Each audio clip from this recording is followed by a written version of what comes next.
गिरगिट भी नीतीश कुमार को जब देखता है तो अब कहता है कि साहब मैं अब रंग नहीं बदलूंगा, क्योंकि मेरे से भी रंग बदलने में माहिर हैं बिहार के मुख्यमंत्री नीतीश कुमार।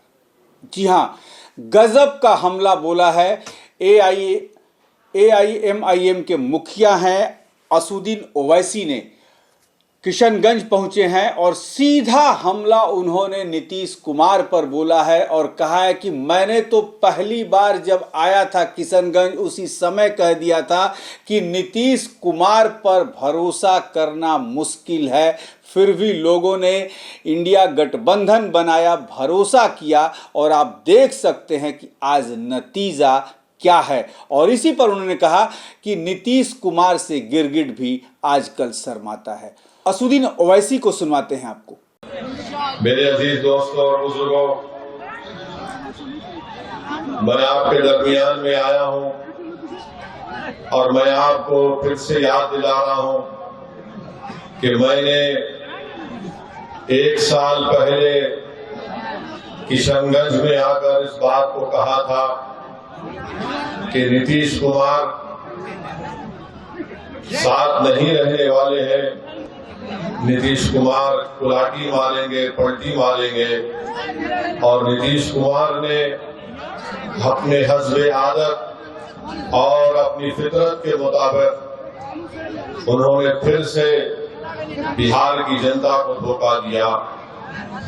जब विधानसभा के चुनाव चल रहे थे, मैं आपको याद दिलाना चाहूंगा, मैंने कई मर्तबा आपके दरमियान में खड़े होकर कहा कि इन पर भरोसा मत करिए, अपने वोट को जाय होने मत दीजिए।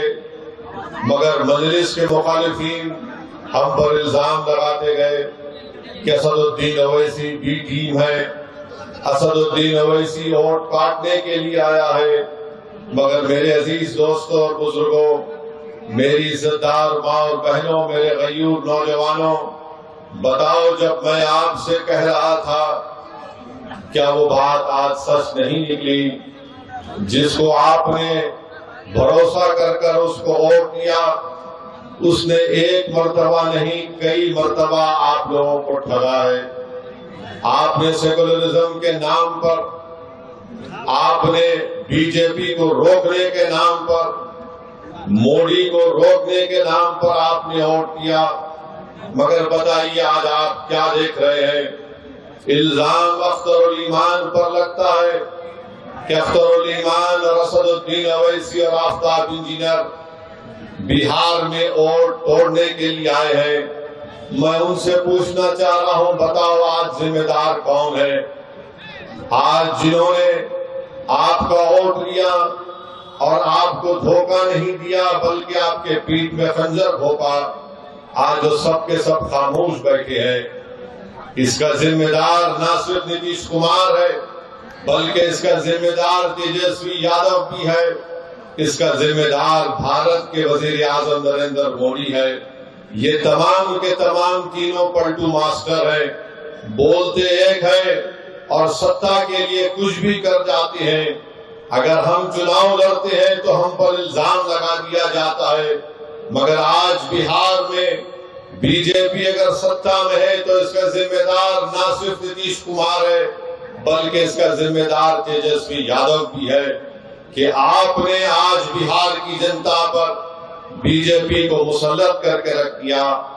आपकी नादानियों और गलतियों की वजह से आज बिहार में आरएसएस मजबूत हो रही है। हम चुनाव लड़ते हैं तो हम पर उंगलियां उठाई जाती हैं, इल्जामात लगाए जाते हैं।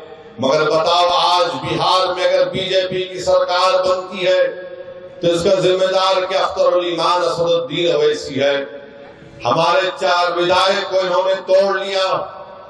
आपने मजलिस के उम्मीदवार को आपने अपने वोट और दुआओं से कामयाब किया।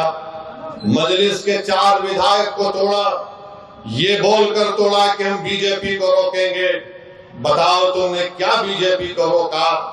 तुम सिर्फ अपनी अना की तस्कीन के लिए तुमने मजलिस के 4 विधायक को तोड़ा।